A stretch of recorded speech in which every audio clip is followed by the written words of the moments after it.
Okay, well, let's see. Let me know if you can't hear me, but yeah, my name is Glenn, and speaking of Bert, I'm disappointed he's not here because I wanted to actually thank him. Last month, he just kind of astounded me with his use of the skew.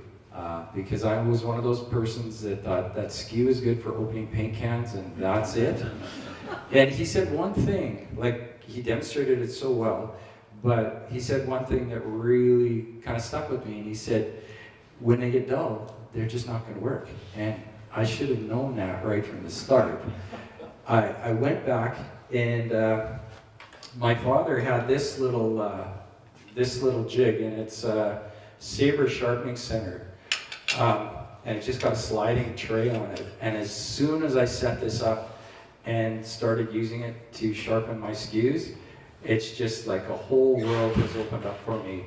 And it's just a really simple little thing. I just put 2 screws in the base of my sharpening jig, slide it in, square it off, and then I can run my skews, and I get a repeatable sharpening on my skews that I was just not getting. I thought, oh shit, anybody can just freehand a skew sharpening, but not me. I could not do it. So I'll just send this around. You can just, I don't know if you've seen it before or whatever, but it's just a really simple little jig, and it's made a world of difference for me. So thanks to Bert for his demo last time. What I'd like to do tonight, before we get over there, is yes, I'm going to demonstrate.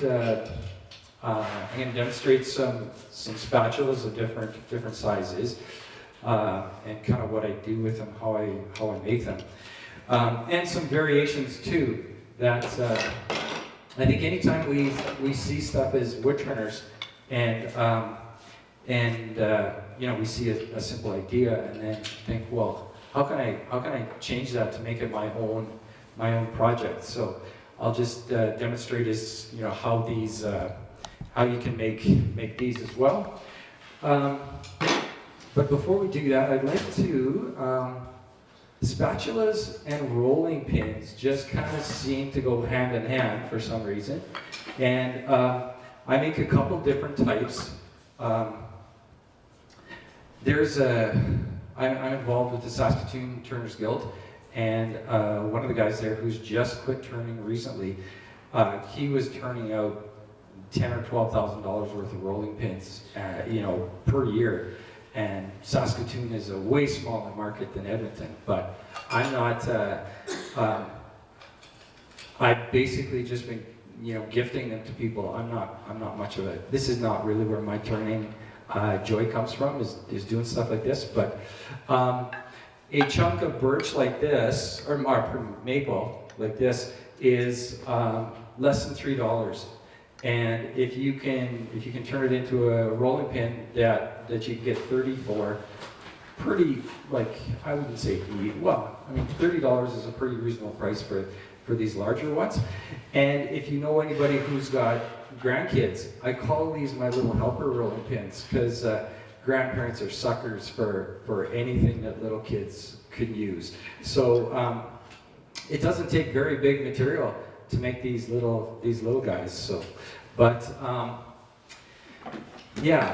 So what I'd like to do is I will just I'm going to start off with a couple of rolling pins, and then we'll get to spatulas before we get over to that stuff. So. Yeah, if anybody has any questions, fire away during this. Even though that I did talk about, one thing I should mention is Bert also did a great demo of honing a skew, and just holding it flat and finding that where it's sitting from, because this is hollow ground, so you got to find where it goes from the top to the bottom one. But I really realized that if you use too coarse of a honing card, so I've got 1200, 600, 300, and 180, that if you're doing a 300 and you just turn it just a little too much on that upper edge, you have just lost, you've screwed it up. Okay, so, because what that, it was Richard Raffin that had in one of his videos, he talked about sharp is where two planes meet in a straight line. That's what you're going to get sharp.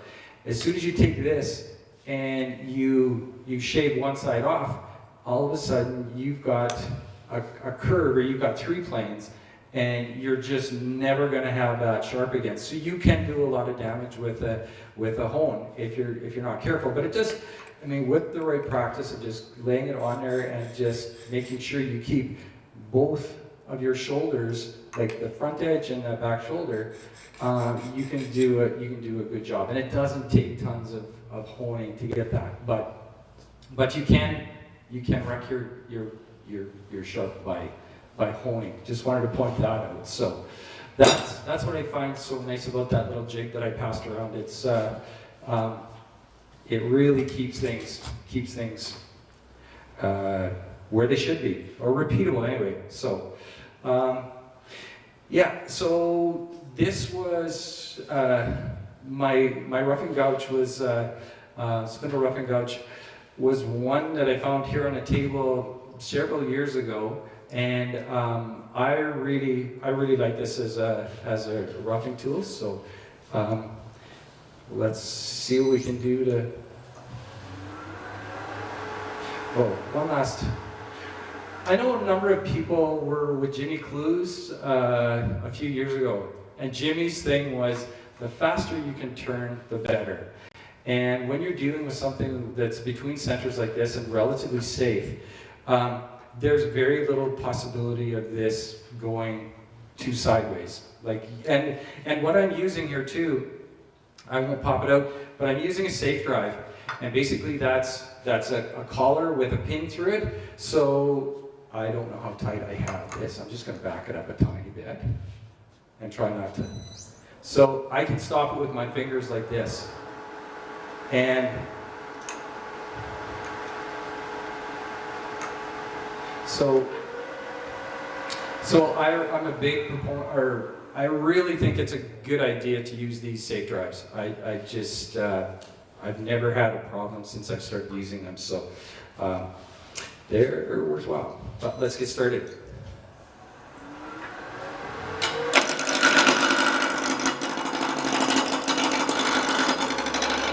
And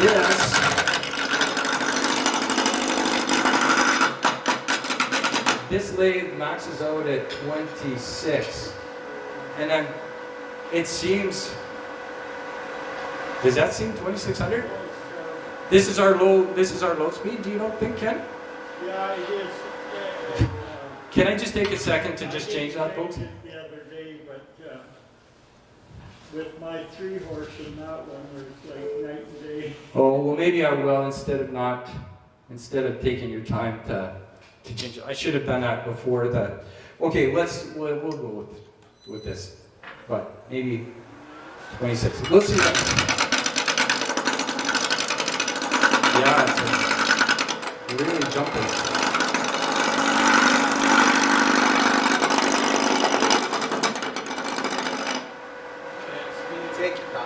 What's that?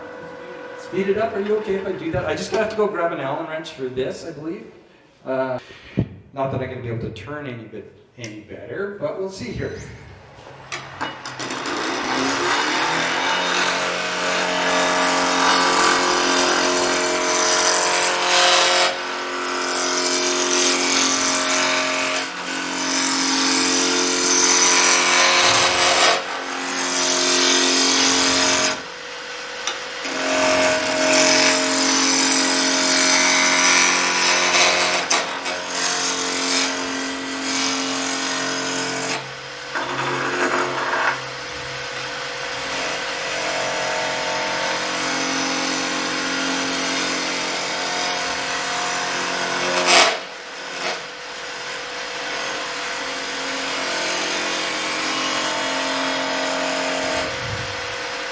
Okay, so I'm not quite roughed out there yet, but it is getting relatively close. Well, I'm going to get this down before I start marking it out.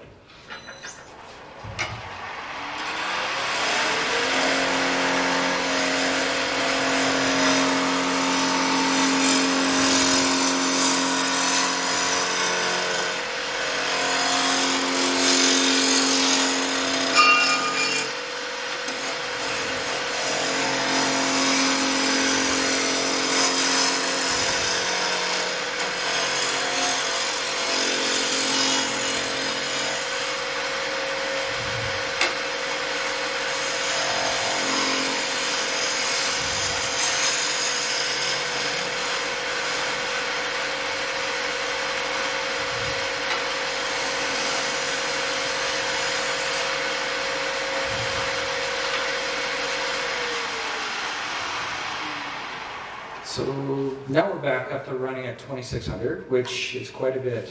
It does a pretty decent job at that. Once you've got it to that cylinder, all we want to do is I'll show you. For any of you who've done any segmenting, you probably have stick something like this for sanding. This can also be used for doing the main body of your rolling pin, but they don't all have to be there.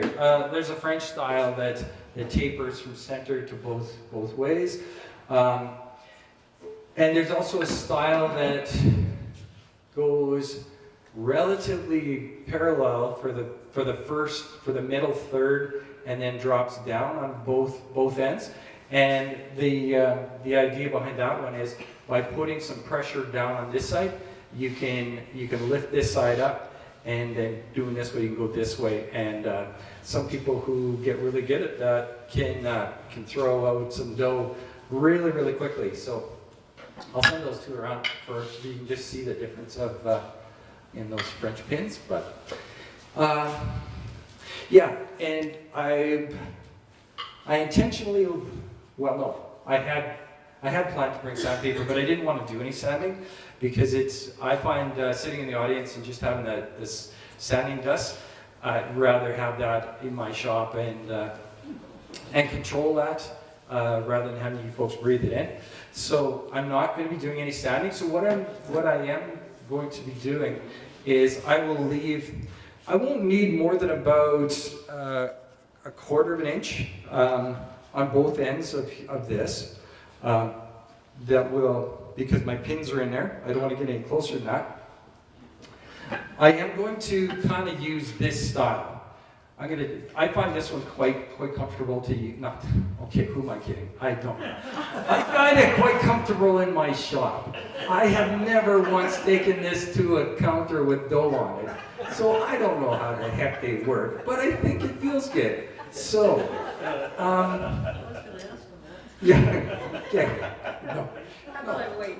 just thanks. No, but so I'm not a baker, but I am going to try this. And the one thing that I have found is once you have some styles of handles that you like, keeping a couple of them on hand just to take measurements off of and be able to pop them in place, it makes quite a difference. So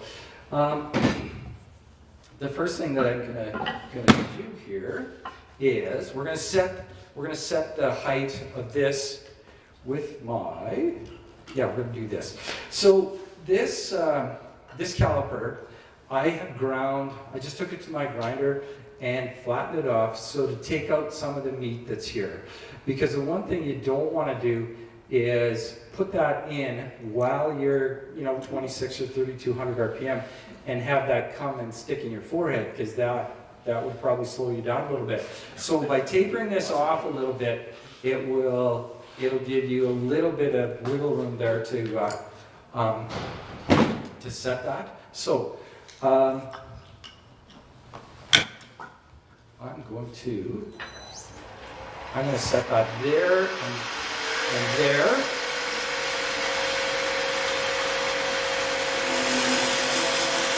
And one thing when you are doing this, what I found is by holding don't try to just jam both of these in onto a cylinder.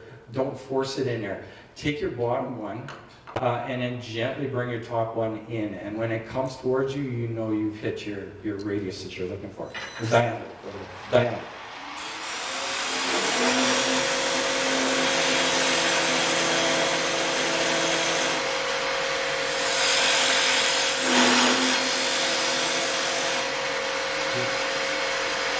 I set my table up too close to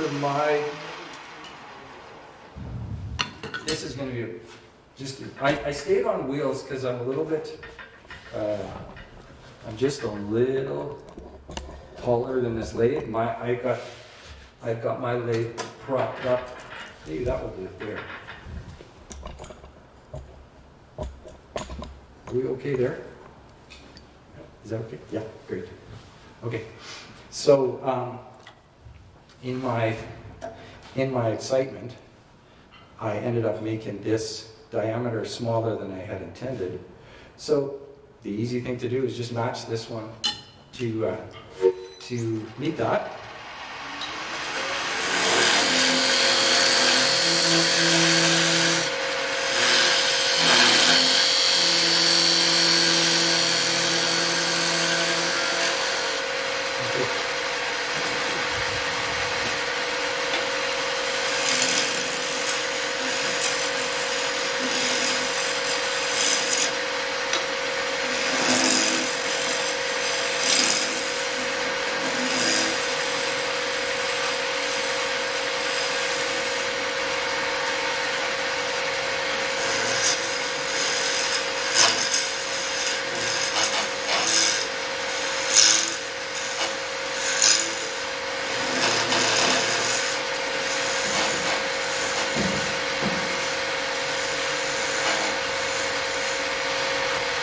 So when your lines, or when that, from your parting tool, when those marks all but disappear, you know that you are down pretty close to the diameter you want to be at. So you don't have to remove them altogether, but that'll be close enough for me for now. Then what I want to do is mark, I want to again mark I need my 1/4 inch at the ends of these. So I'm going to do that. And I'll explain the diameter of this ball in just a second, but I am going to keep to about the same. So we're going to go to there, flip that around, just in case my original rolling pin is not even, which it very well may not be. So I'm going to do that.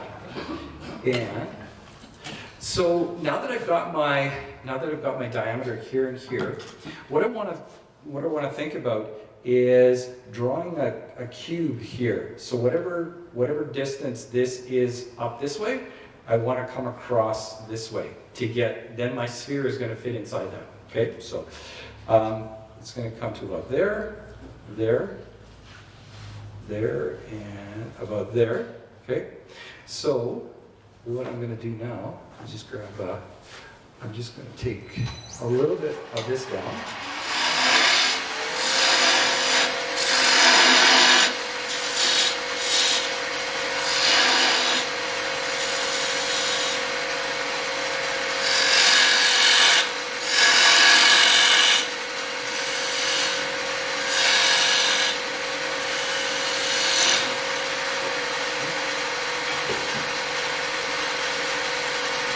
Then I have a second caliper ready to go.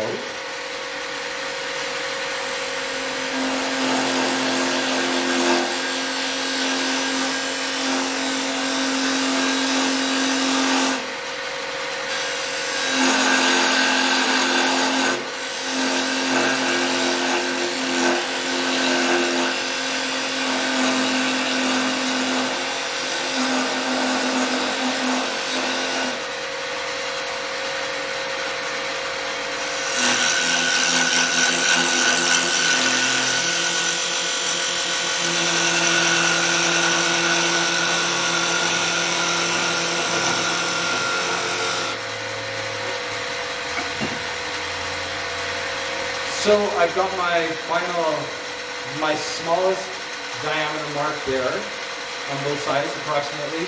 And the one really nice thing about rolling pins, this is, it takes you have to hold it out at arm's length. This tapered here more than this, and it's maybe a little bit longer right in through there than here, but for the most part, You can't look at them both at the same time. yeah, no, you have to be really intentional to, you can't compare them side by side, is what I can't say. You can't cut this thing in half and hold them up together and then you'd say, oh yeah, that didn't work.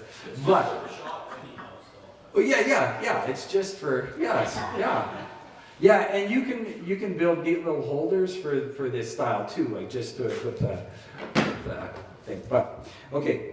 I forget why I went down that track, but...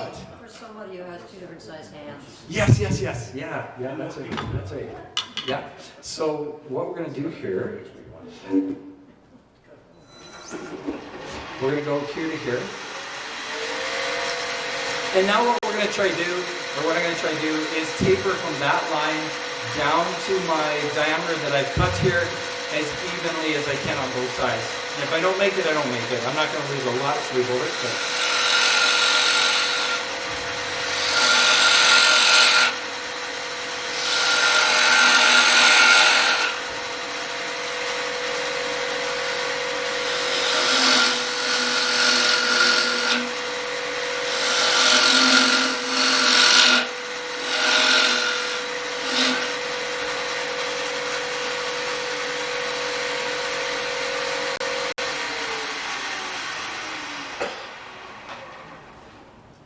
just a little bit closer. So.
Okay, that's close enough for me for now. I guess I should explain this. So I was out sharpening tools this afternoon, and my grandson was over, and he just loves gore. And I came in with a blood dripping off my fingers. Grandpa, what happened? I said, I was just sharpening tools, and I cut myself. He says, I'll be right back. And he went and got me a Hot Wheel Band-Aid. So I feel pretty special that he gave up one of his Hot Wheel Band-Aids for my finger. But I thought, all these guys were young once. They would know what it's like to be impressed by a Hot Wheel Band-Aid. So, yeah. Okay, so back to our balls on the end here. What we want to do is, because we've kind of got, I can visualize, I may be a little short here. I'm going to come to my first seeing the square that I have here for length and thickness of this.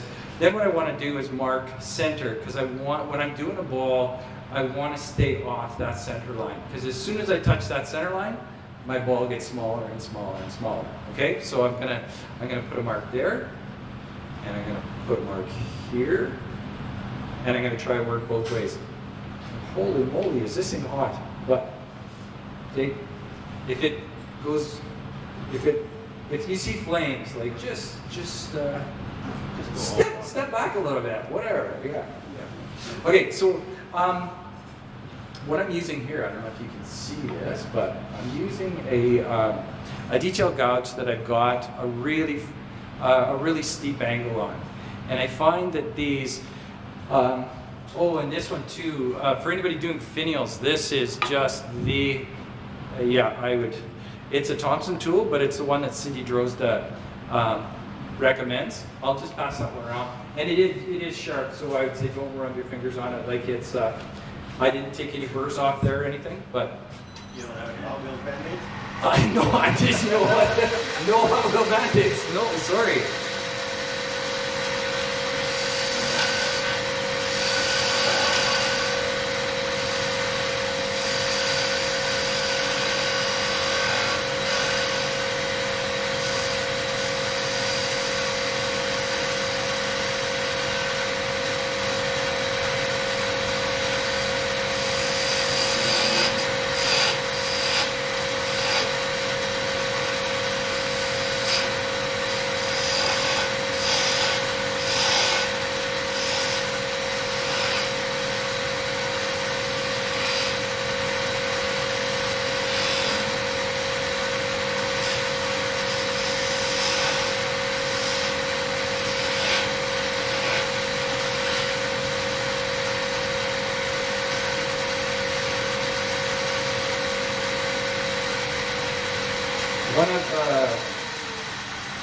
When Michael Hosseluk demonstrated for us out at Stu's a few years ago, the one he was doing a sphere, and he said his advice was rough it out looking this way, and then once you think you've got it kind of close, he says go this way and see what it does. And it is much easier to see when you're going this way that, oh yeah, my circle is too fat on this side, so I have to take that shoulder off there. But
and for those of you who cut beads with a skew, it's using this detail gouge is pretty much the same action. It's you roll it while you're swinging the handle up. Roll it and swing it, and same thing. Roll it up and swing that handle, and it makes you get a fairly decent finish to it. I'm just going to clean this up a tiny bit, and I'm going to let this one go because I don't want to, I'll leave the sanding and all that, but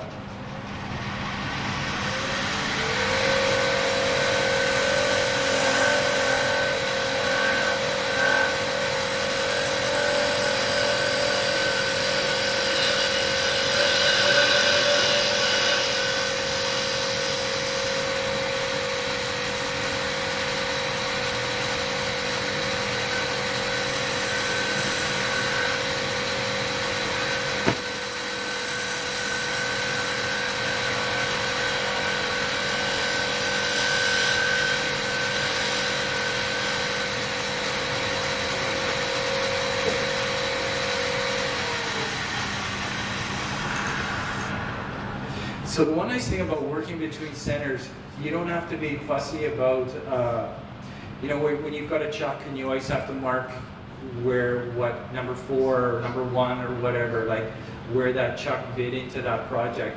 when you're working between centers, as long as you stick, you know, I might have a problem because I'm using the clubs. It was nice and sharp. Mine was all chewed up, so I thought, oh, I'll use that. No, I realized, oh, I should have used my own when I take this home. But it won't throw it off that much that it'll be a big deal to clean that up. But for what it's worth, I would send that around. Yeah, so like I say, $3 worth of maple, and what I tend to do is put tried and true on them. But they take a couple of coats. I don't know if there's anybody else into using that butcher's block oil.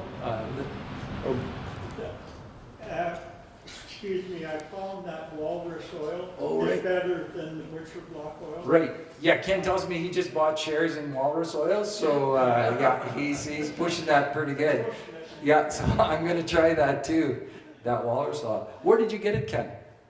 Well, you gotta be careful about that. Oh. Windsor Plywood in Sherwood Park, you don't wanna go there. Oh, it's overpriced. The Windsor Plywood on 184th, Okay. about $15 cheaper. Okay. It only costs you $30 extra to get from Sherwood Park to You just 184. gotta plan out your day and Yeah. lots of Yeah. places to go that way. Okay. Oh, that's right next to Lee Valley. Yeah, Oh, just okay. straight west of it. Yeah, right. Okay. Just bring your checkbook. Yeah. Yeah. Yes. Across Yeah. the street, across the street from KNS. Yeah. So That's an expensive area. I didn't check. I didn't talk about time. Like I don't know how time consuming. I'm gonna get into the spindles right away.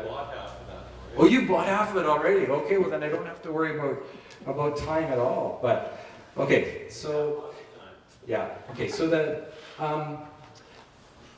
maybe what I will do, just so you can see, I'll send some of these these little helper ones around because they. Okay, I can just throw them into the crowd like at a hockey game or whatever.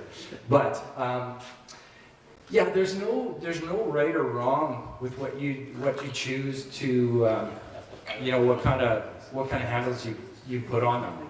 They're just, and these ones, some of these I just dug out that I need to just finish up, and they have no finish on them or whatever. So if they've got a nub on the end, it's just I just haven't finished them up. That's all. So, but yeah. So I think I will. I'll let that.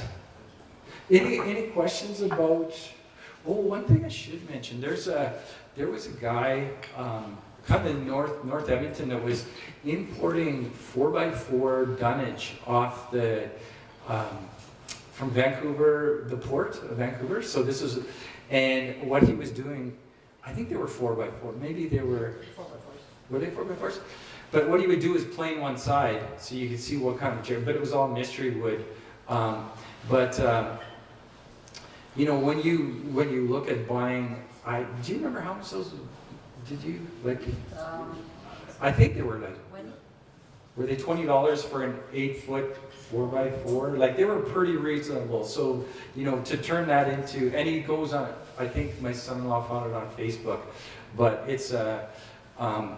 It's a good, you don't have to go and buy hard maple for like whatever, $3 that chunk is worth. So you can find that material, and it really will kind of any hardwood, as long as it's not terribly open grained, because what you don't want, you want whoever picks that up is going to feel that it's nice and smooth, like it's got a good finish to it. And if it's too open grained or too rough, they're not likely to jump at it. So yeah, and this is one that I had kicking around. I've got some stuff over there that this came out of, but it's walnut, and it's just heartwood and sapwood that was just cut, laminated back together. So it's quite a difference in color, but walnut cuts really, really nice, and it sands up cool. So, but yeah, so. Any questions about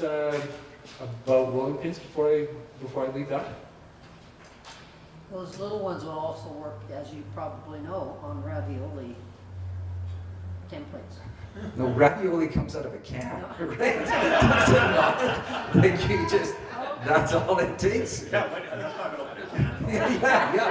How do you get into ravioli with that? So, are you talking? Yeah, like you do see some of them where they'll take it to somebody with a laser engraver and put a pattern in for like Christmas cookies and stuff like that. If you have that technology at your fingertips, yeah, you could cut some pretty intricate designs in. But so ravioli, you just have to. Are you talking about just putting like You buy templates for ravioli, you put the pasta on top of ravioli, and there's little indentations, you put the filling in, you put another piece on top, you take a rolling pin, a little size one, and away you go. Huh? But I thought you knew that. No, that went right over my head, yeah. Okay, yeah. Maybe in my next lifetime I'll get into making ravioli, but, so, onto spatulas. What I really like about spatulas is when I have scraps of wood this size kicking around my shop, I have kind of two options.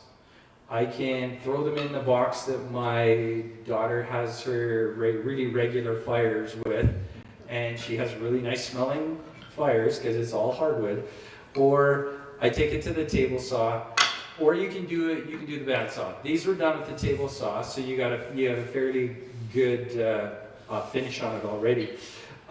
This is my template that just against the fence, bandsaw, table saw, it doesn't matter. I've got these marked out for 3 degrees, 8 degrees, 5 degrees, and 4 degrees. So this much of it right here, from there to there, says it was traced from Mike Kostelek's template that he took to Stu's. And so what he would do, that I'm a little too lazy to do, he would run it like this, and he would cut his blade angles, like just zip it through, flip it over, zip it through, probably that way for you folks, right? If your fence is on this side, yeah, but he would do that, and then, or he would do this side first, he would go like this, and before he did that step, he would go here, and he would cut the big chunk out of the handle and get rid of that material. So his blanks they were V-shaped here, and I never really found the advantage to doing that. You can also do that in the bandsaw. Is just say, okay, my handle's going to go right here, and I'm just going to knock off that waste. Just cut, and it's gone, and then you just slap that in. But the spatulas are, yeah. So if anybody, these are really quite easy to make up, but I find that I primarily use the 3 degree one for my spatulas. If you go with too wide of an angle, then you need too much material right here, and it's just hard to make them look, user-friendly, I guess is what it'd be when I got to talk about this. So that stuff from Wild Rose Hardwoods went out of business in 2006, and my daughter's neighbor ended up with his whole garage with it, and I'm helping him sell this stuff. And I find this really pretty chunk of it turned out to be fiddleback maple, and I lop it up into spatulas. I'm just going to make some beautiful spatulas. Got to the very last one, I flipped it over, and it said instrument grade fiddleback maple. It was something like $37 a board foot. I said, oh crap. Now my spatulas are just, well, they're really pretty when you make them out of this, but I've learned to look at both sides of the boards for stickers. Okay, so let's take, one other thing too. When I start doing this, once you're set up and you've got your jig and you've got your table saw or your bandsaw all set up, it's really easy to make, 30, 40, 100 of these things, right? Just make them up while if your goal is to do production work, and it was actually Gord Langer who kind of showed me this. I was over at his place when I just started, like 15 years ago when I just started turning, and he was making pens. And I was making one pen at a time. And here's Gord with his tray that holds like 30 pens. You know, he's got 30 different mandrels, and he's got 30, you know, so, no, he says, when you do an operation, you do it for as many as you possibly can, and then move on to the next operation, and then the next one. So what I do then is from those, then I just rough them out like this, and the roughing out process, you know, you'll get that down to, you know, I don't know, 3-4 minutes maybe, like to do this, you know, to rough them out. And yeah, and then you got whatever stuff to choose from. Now, I just realized I forgot one piece of equipment at home, but no, all I have to do is go get the pin to drop in here. While I'm doing that, here's a couple of I'm just going to send one around. These are my tailstock holders for the blade of the. Bet you this won't work, will it? Ooh, it might.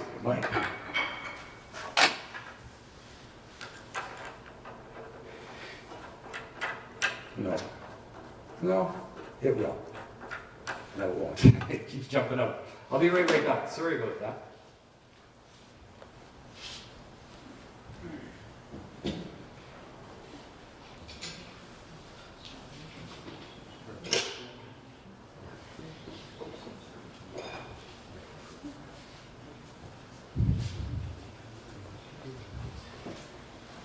So making up these, and I don't know if anybody there was quite a crew at Stu's, but when Mike was demonstrating there, but I don't know if he sold some of these at that time or not, but he used to travel. He did? Because I know he had some in Shell Lake, he had the blanks. But they're super easy to make up. Just buy the nut that fits your tailstock. Get your block, square it off so you can get your line in center. And I found that it helps to have a concentric set of rings going on the face of that, or even just a straight line so you know where your center of your spatula should be, or where your blank should be. And let's go with this. And I got to get rid of this.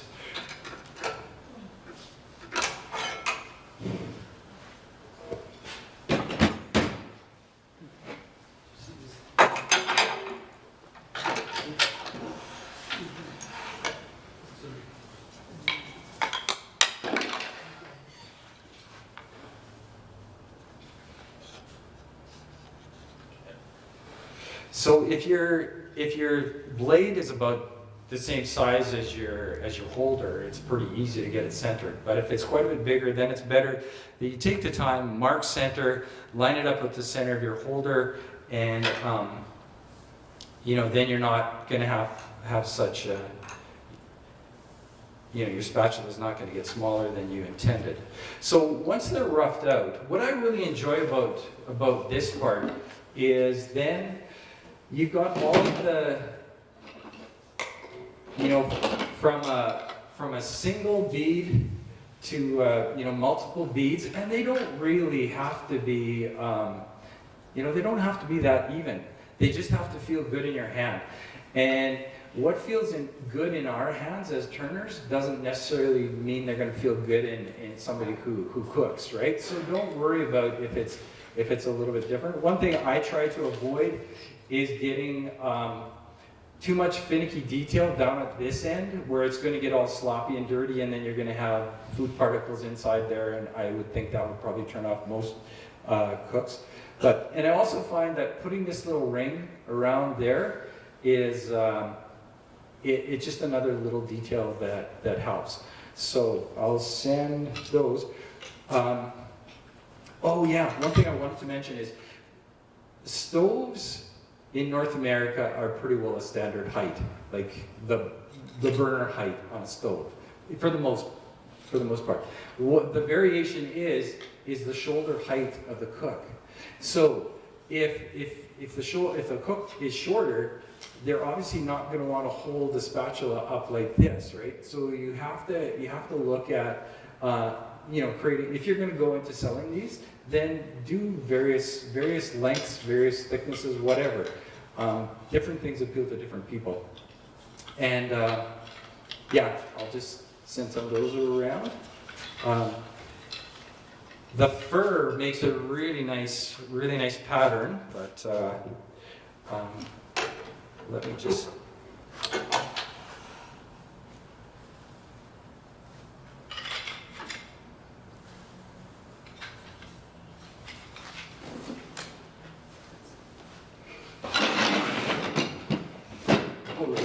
Yeah.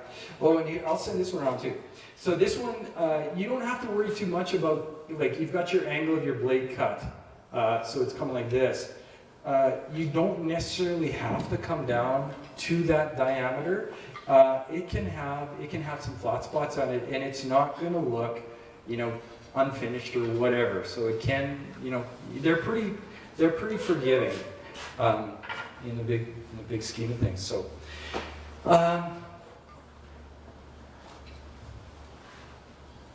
Let's go. Yeah, so all I'm going to do with this is try to even this up a little bit. When you do start off with this, make sure that you've got enough pressure on this to hold that in place. If you have too much pressure on it, it's going to start flexing and bowing, and it's going to be problematic. So don't overdo it. And the lighting in here is, I was going to bring a lamp that would bolt onto this, and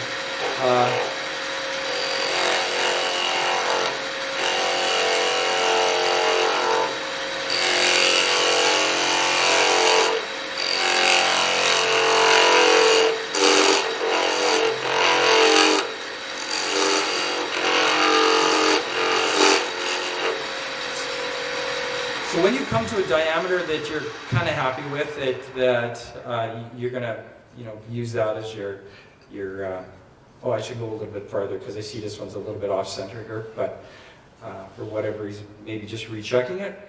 I'm going to go a little bit farther, but once you've got this side, the diameter here set, then give yourself a little bit of a collar if you're going to do that separate ring on it, and then bring it down to that thickness, and then go up the other side. So.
So when you have a tapered handle like this, your beads should go progressively smaller as you get down. So just mark where the edges of your beads are, and maybe what I should have done here, I'm going to just put one little don't touch there, don't touch there, and don't touch there, to see if I can follow those. I'm not sure if I'll be able to, but.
Whoop. It's not a sound I want to hear.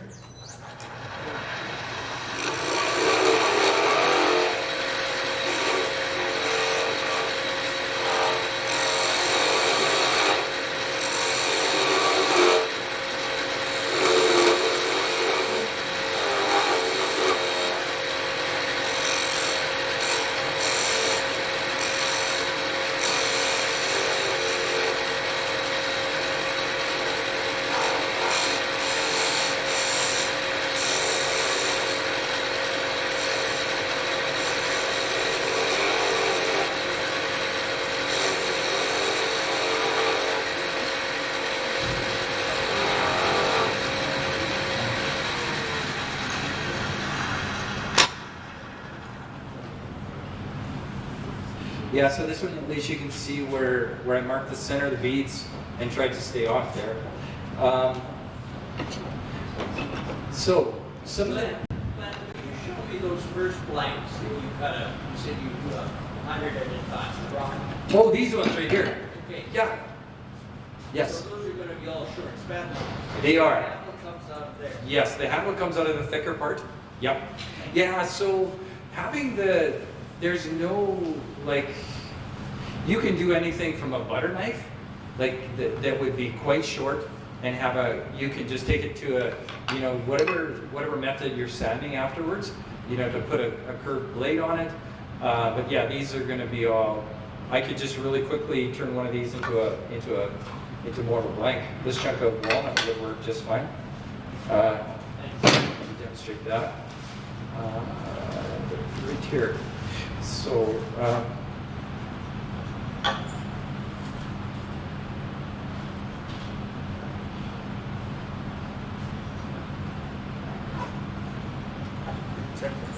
it is.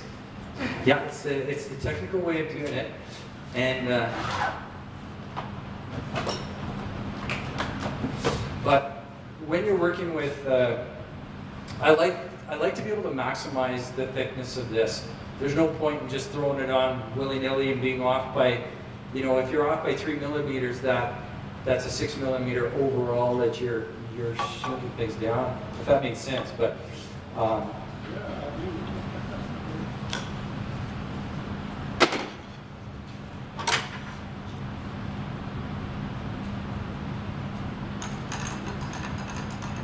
and I didn't mark the center of this one, but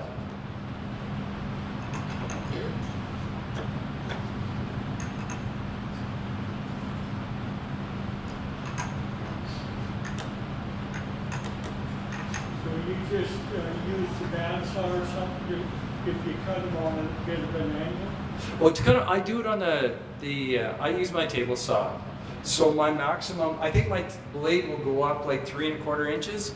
So that's the the height of my blades on these things that I do. So if you were using a bandsaw, yeah, I've done some on the bandsaw that are like this wide and about this long. And I don't know why I made them, but they got a little handle on them and a great big wide blade. And the only thing they'd be good for would be if you knew a cake decorator and they were, you know, they needed a big swath to. The drywall yeah. Oh, yeah, right. Could make No way, I'm not. Could make ravioli. Ravioli, yeah, that's right, yes. I'm, Grill scraper. what, yeah, pardon me? Small pieces. Wicked. Well, it's good that there's lots of feedback as to what we can do with this stuff, because I'd feel really bad if everybody looked at it and just said, well, there's nothing we can do with that. So, Use your imagination, come on. yeah. So, Doorway. so this one is a little wider than I would like, so it's not sitting down into the foot of this particular one. I should have maybe used my other one. It's a little bit wider, but we'll give it a try. Nah, that'll be a pain, Jerry. Thanks though. We'll see what happens here. I'll just slow it down just a little bit, Jerry.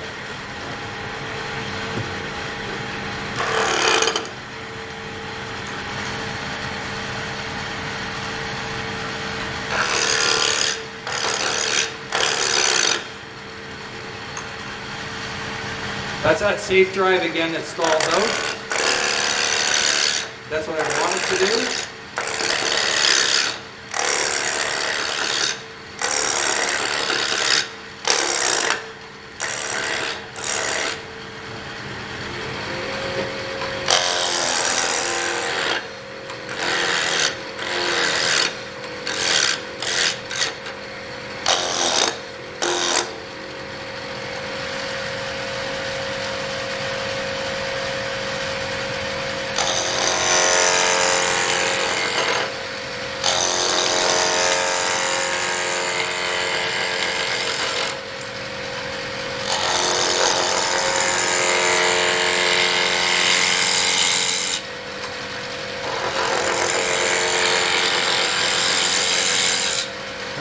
When you're at this stage, the only thing you really want to be mindful of is the blade can be whatever length you want, but you know that you need to bring your handle down where you're already in the taper, because you don't really want to be on the flat of whatever material you're working with. You want to bring this curve. I got to bring it a little farther that way so that it so it'll just give a nicer finish to it. So I just got to come this way a ways farther.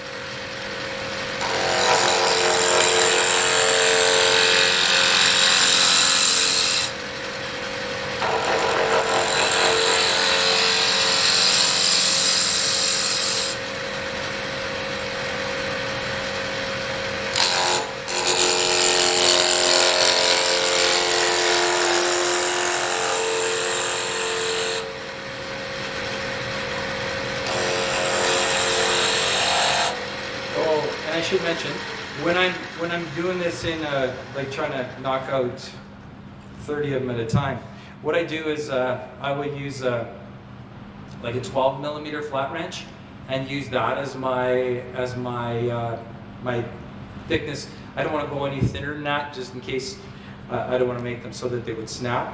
So like I do use a 12, but yeah, you can use whatever one you want. So I still have flats showing up here. I don't know if you can see this if I hold it right for you. So I still have flats here that I have to get past, and then I will then I'll look at doing whatever decorative or finish I want to do on this.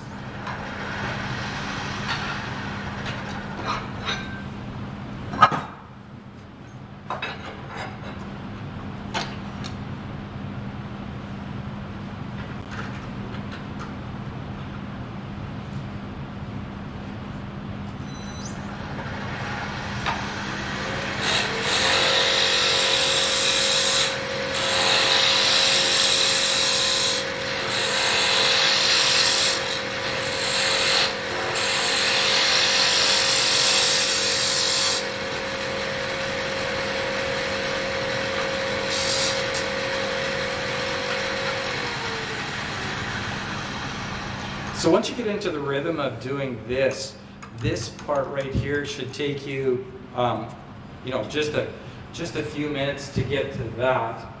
And then again, you can pick that up at any time to decide what you want to do for your design on there.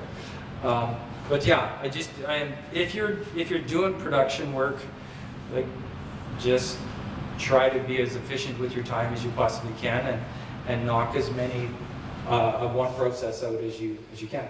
A couple of variations that I've done with this is this.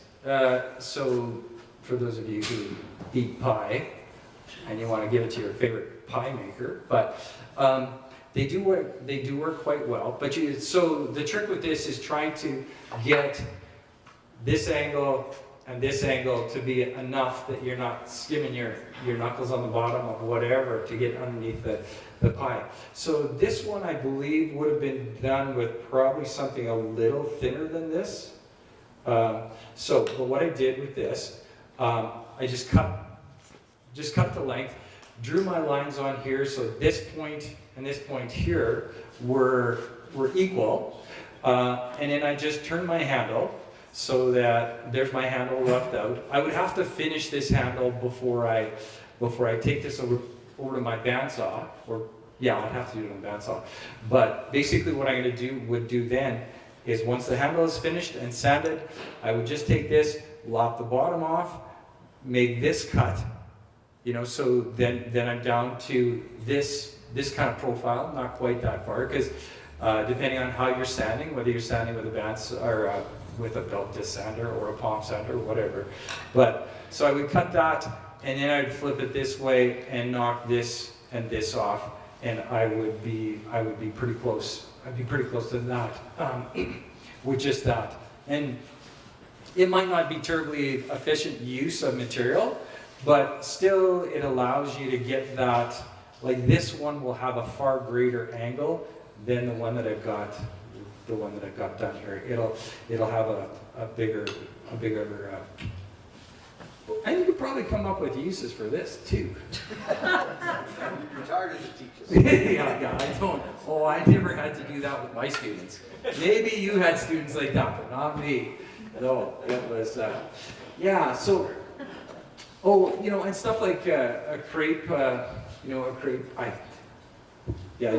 make crepes all the time, but I never use these things. But apparently there's some people who use crepe sticks because you can roll them up, and then they flip them over using something like this. So, but I would say research that. Don't just take this one as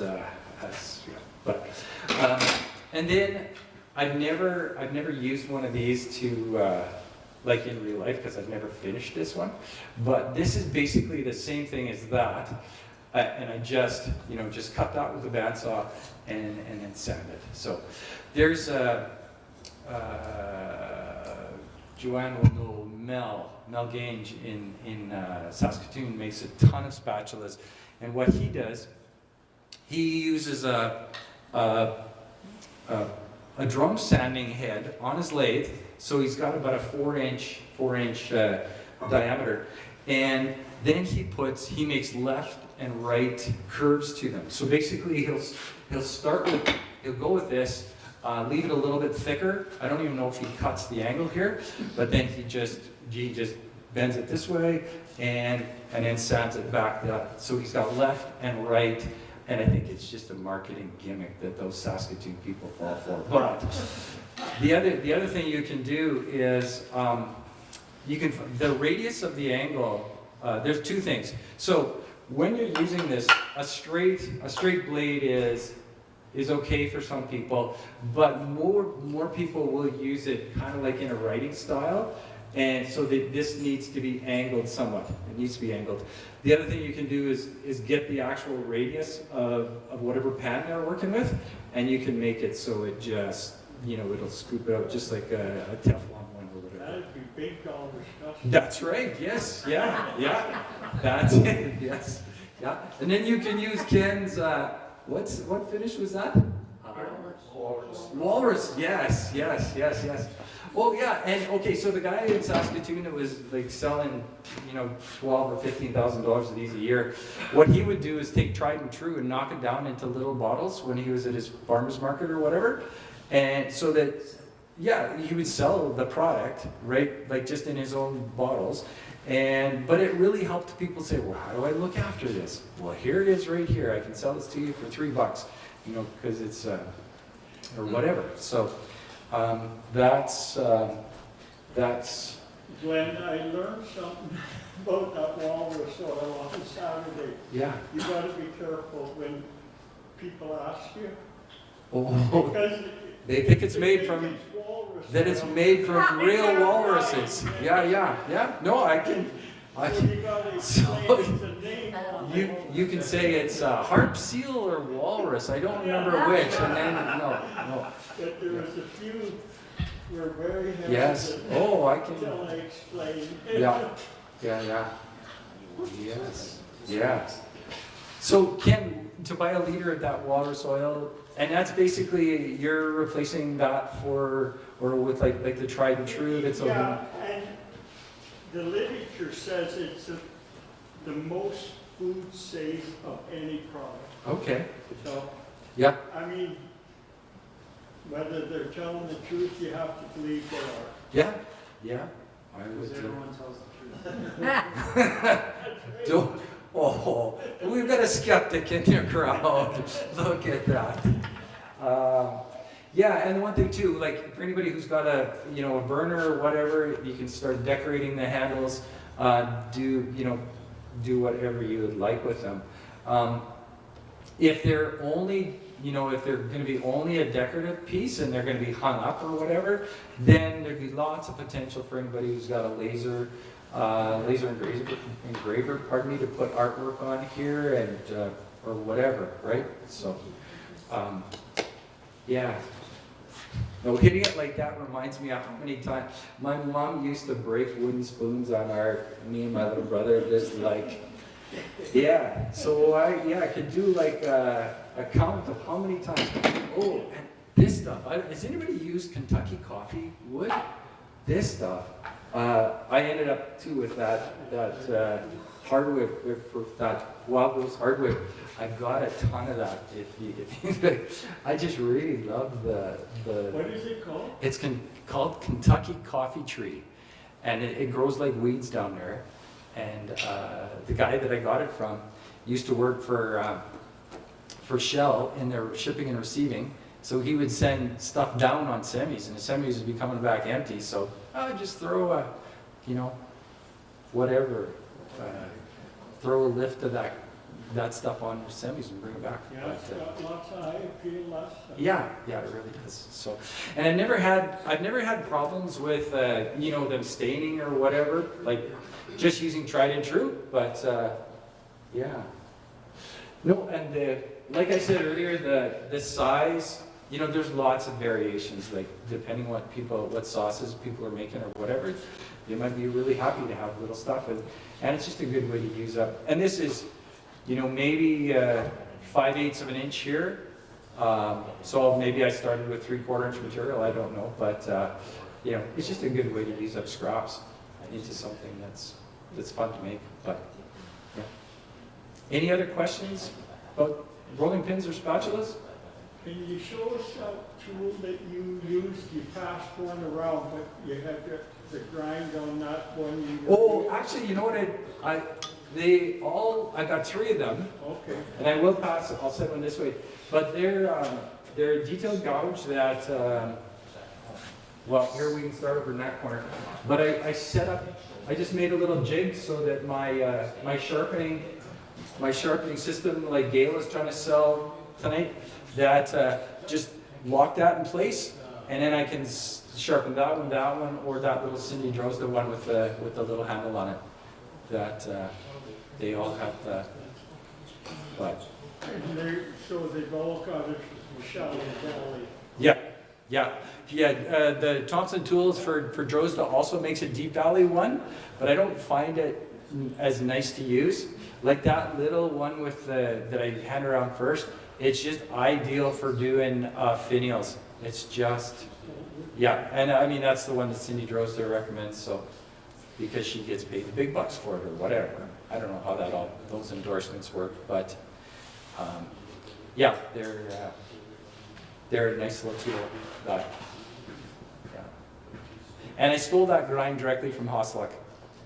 I stole that grind directly from Hosluck. He had his tools sitting around, so I took pictures of them, I blew them up, and then I figured out, okay, what angle is this one at? Because he can just work magic with those things. But the only thing I found with those particular grinds, you have to come in quite low. I mean, you drop your tool rest so that you are, when you, like the ABC anchor bevel cut, that you're not coming in like this. You're coming in more like this, and then bring it in. So you got to drop your handle quite low, and then you can roll left and right really, really nicely with those. So I find them a little more forgiving than a skew. They don't skate. They don't take off on me. But So how do you do the sharpening on this again?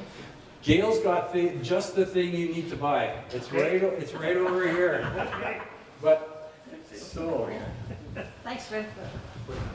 or did you sell it already, Gail? I don't know, someone take it? Oh, it's gone. It's gone. What's? Oh no, it's here. It's here. Okay. Yes. So this. This is the one that. Yeah, you've got a lot of people have this, but Jimmy Clues was the one that told me too that told us. He said, any place you go in the world. So Wolverine says you should have a 2-inch pocket. Like, so you stick a penny in the bottom of it or whatever. It's never ever accurate. His thing is, every place I go in the world, this pocket is exactly the same length. So it's like 2 1/8. So what he does, he just sets his tool on top of there and just eyeball straight down, and he's got that length every time. So I was in Lloydminster about a month ago, and I was telling Elio that, and he walks over to his, and he made his own in his pockets, not getting close. It's just like, he just said, "You're full of crap." So, but yeah. So what do you set the device at, the angle on there? This, You set it way back? Yeah, what you could. yeah. I'm not the one to ask. I actually had 2 marks on mine, and then somebody, one of the Turner guys from the guild here, he came in and he was looking around, he undid this and he flipped it like this, and I have no idea where that was set, but On the Doug Thompson website, they have a template that you can lay that on. And lay it on, okay. For the different grinds. To different grinds you want, yes, yeah. No, it's important that you mark it, or but no, this is so repeatable with this. I've got that system. Yeah. And I use it fairly close to the front to get a steep angle. Yeah. And if I want more angle, I turn it back for it. Right, just changing this angle. Changing that angle. I never adjust this angle, like I just leave it, because I do all my bowl gouges, I do at a 45, say with my spindle roughing gouges, so I try, and what happens is over time, that 45, I find it's getting shallower and shallower, so this is, I don't know. Yeah, you have to redo them. Yeah, but I just put them in the pocket, just spin, and they're done. Oh, okay. Yeah, so I don't use it. And I've gotten away from that fingernail grind. I haven't needed it in the last 10 years, so, and I don't miss it, so, but, yeah. You sure you don't need 2? Yeah, no, actually, that is I Gail. do have a second one already. Oh, well. A different stuff. Oh, okay. Well, I guess it's kind of hard to convince somebody to buy a third one, but no, they're well worth it.